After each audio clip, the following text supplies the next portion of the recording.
Michael trat durch die Vordertür, die Aktentasche immer noch in der Hand. Das Treffen war in letzter Minute abgesagt worden. Irgendetwas wegen einer Unterbrechung der Wasserleitung am Veranstaltungsort. Ein seltener freier früher Nachmittag. Er lächelte und dachte, er könnte Lisa überraschen. Dann hörte er es, schrilles und überlappendes Gelächter aus der Küche. Er machte eine Pause. Gelächter, ja, aber etwas anderes darunter. Ein leises, kehliges Geräusch. Dann hat es Klick gemacht, sein eigenes Schnarchen. Es gibt Dinge, die Sie nie hören möchten.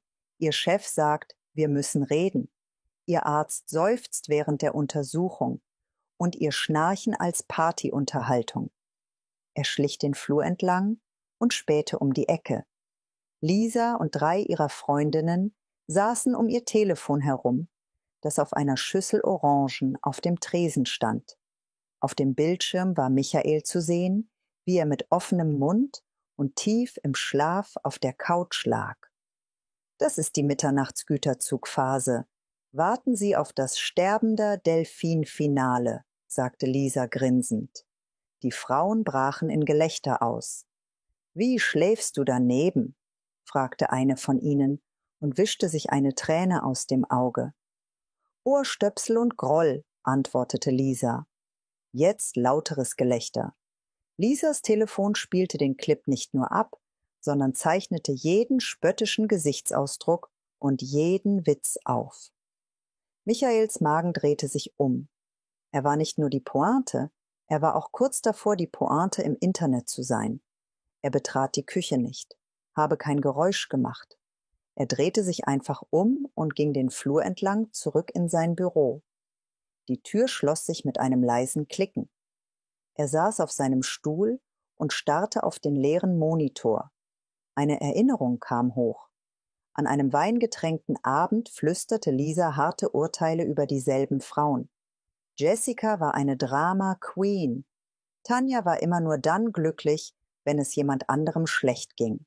Er hatte damals gelacht, habe es als harmlose Entlüftung abgetan. Aber jetzt? Ich hatte ihren doppelzüngigen Kommentar immer ignoriert, bis ich heute zur Pointe wurde. Sein Telefon summte auf dem Schreibtisch. Eine neue Benachrichtigung. Lisa hatte gepostet, Ehemann schnarcht wie ein sterbender Wal. Married life. Send help. Michael schloss das Telefon ab, ohne weiter zu lesen. Das Gelächter aus der Küche hallte noch immer schwach durch die Wände. Michael begann zu beobachten, statt ihn zu konfrontieren. Etwas in ihm hatte sich verändert. Nicht Wut, nicht gerade Herzschmerz, nur eine stille Entscheidung, sie klar zu sehen. Er begann mit einem Notizbuch, ein kleines, schwarzes, ledergebundenes Ding, das genau in seine Jackentasche passte. Am Ende des ersten Tages waren es bereits 4 Namen. Amanda. Ihre Ernährung ist nur performativ. Sie versteckt Wein in ihrer Sporttasche. Jessica. Ihr Mann flirtet, weil sie im Bett langweilig ist. Kimberly. Dieser Pool? Eine Schuldenfalle, getarnt als Lifestyle-Upgrade. Rachel. Ihr natürlicher Glanz kostet $1.200 pro Spritze. Er hat alles Wort für Wort aufgeschrieben, nichts verschönert. Genau die Dinge, die Lisa sagte, als sie dachte, dass niemand wirklich zuhörte. Als sie davon ausging, dass Vertrautheit dasselbe sei wie Vertrauen. Nachts küsste sie ihn auf die Stirn und kletterte ins Bett, als hätte sich nichts verändert. Michael nickte, täuschte Schläfrigkeit vor und wartete, bis sie einschlief, bevor er das Notizbuch wieder unter die Diele hinter seinem Schreibtisch schob. Ein paar Tage später passierte es erneut. Er hörte sie vom Schlafzimmer aus kichern, während er sich die Zähne putzte. Ein weiteres Schnarchvideo. Er beobachtete ihr Spiegelbild im Badezimmerspiegel, halb lachend, halb flüsternd, während sie unter der Bettdecke jemandem eine SMS schrieb. Als sie in die Küche ging, um sich einen Snack zu holen, schlüpfte er ins Zimmer und überprüfte ihr Telefon. Das Video war da. Ebenso der Gruppenchat. 3 lachende Emojis. Ein GIF einer Kettensäge. Ein Kommentar. Schluckt er ein Nebelhorn vor dem Schlafengehen? Er machte einen Screenshot. Dann ein weiterer ihrer Kontakte. Dann fügte sie alles einem Ordner auf seinem Computer mit dem Titel Beweis hinzu. Sie hatte meine Verletzlichkeit in Inhalt verwandelt. Zeit, den Gefallen zu erwidern. Er begann zu praktizieren. Nicht unbedingt Rache, Präzision. Jeden Abend, nachdem sie eingeschlafen war, stand er mit einer Aufnahme-App vor dem Spiegel und ahmte ihre Stimme nach. Das Nasenheben, das sie hinzufügte, wenn sie jemanden verspottete. Die Handbewegung, als sie das neue Outfit einer Freundin ablehnte. »Oh, Amanda«, mimte er und zog eine Augenbraue hoch. Horizontale Streifen? Mutige Wahl. Er übte ihr Grinsen, das vorgab, verspielt zu sein, aber schneidend wie eine Klinge. Er zeichnete den Tonfall auf, den sie Kimberly gegenüber anschlug, leicht mitleidig, was immer darauf hindeutete, dass sie nur einen Schritt von der Zwangsvollstreckung entfernt war. Der Spiegel wurde zum Proberaum, das Haus zur Bühne. Das schwarze Notizbuch war voller Wörter, die nicht von ihm stammten, und Michael lächelte, zum ersten Mal seit Tagen. Nicht, weil es sich gut anfühlte, weil es sich unvermeidlich anfühlte. Die Nacht war Lisas Idee. »Lasst uns etwas Kleines veranstalten«, sagte sie. Nur Amanda, Jessica, Kimberly und Rachel. Natürlich mit ihren Ehemännern. Michael lächelte. »Klingt perfekt. Ich werde Barkeeper sein.« Er sagte es mit Wärme, mit Charme, mit der Leichtigkeit von jemandem, der großen Wert auf gesellschaftliche Anstand legt. Er spürte, wie sie ihn aufmerksam beobachtete, unsicher, ob sie dankbar oder misstrauisch sein sollte. Er gab ihr nichts, womit sie arbeiten konnte, nur einen unterstützenden Ehemann, der anbot, Gastgeber zu sein. Der Speisesaal war makellos. Kerzen flackerten in Glaszylindern.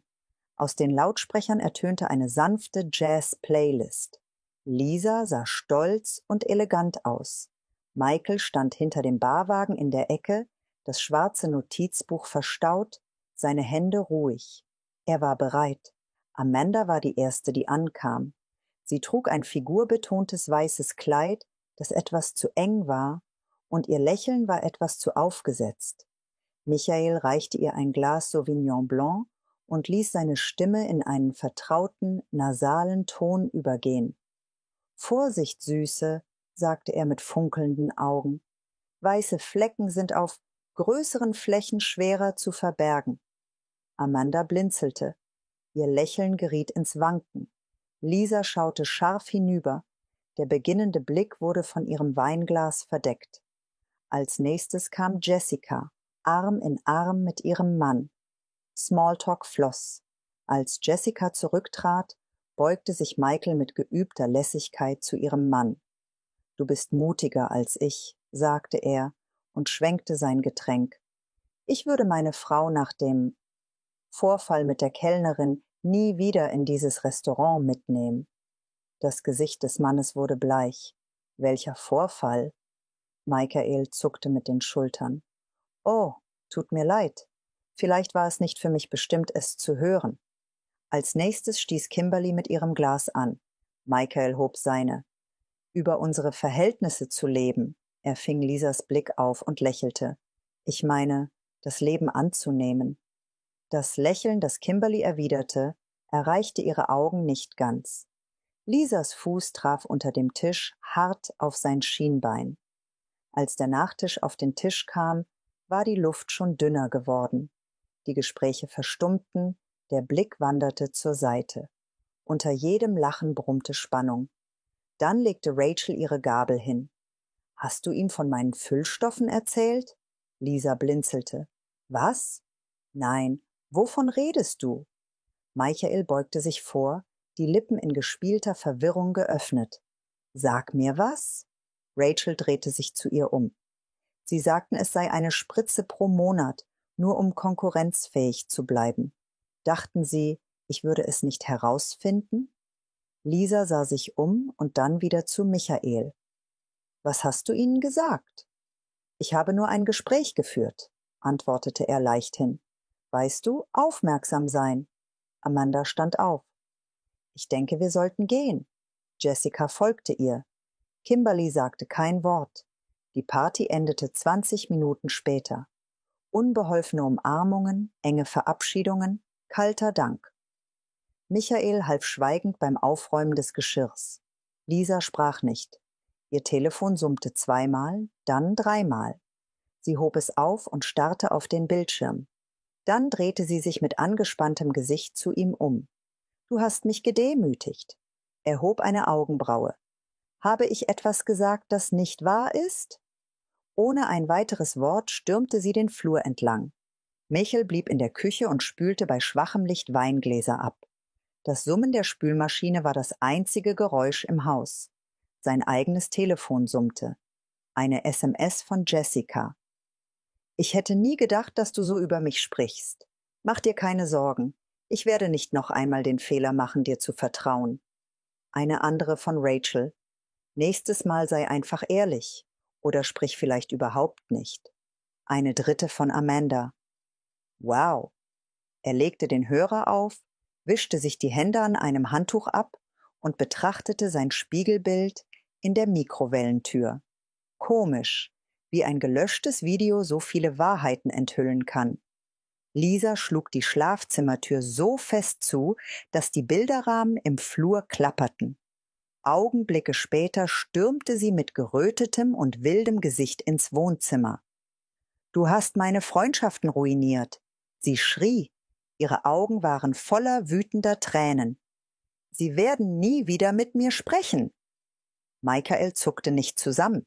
Stattdessen griff er in die Seitenschublade, holte das kleine schwarze Notizbuch heraus und legte es auf den Couchtisch. Ruhig, bewusst. »Nein«, sagte er ruhig, »das hast du. Ich habe es nur verstärkt.« Lisa starrte auf das Notizbuch, als wäre es radioaktiv. Die Stille war angespannt, scharf und anklagend. Dann summte ihr Telefon. Einmal, dann noch einmal. Ein Chor von Benachrichtigungen. Sie hob es mit zitterndem Daumen auf. Eine Freundin, Amanda, hatte das Schnarchvideo gepostet. Das Original. Lisas Stimme kristallklar. Ohrstöpsel und Groll. Öffentlich. Markiert. Die Kommentare häuften sich bereits. Einige lachen, die meisten nicht. Ihr Mund öffnete sich, aber es kam kein Ton heraus. Michael schaltete die Lampe neben ihm aus und stand auf. Aus dem Flur drang seine Stimme zurück, sanft, fast amüsiert. »Karma ist wie Schnarchen. Letztendlich hält es alle wach.«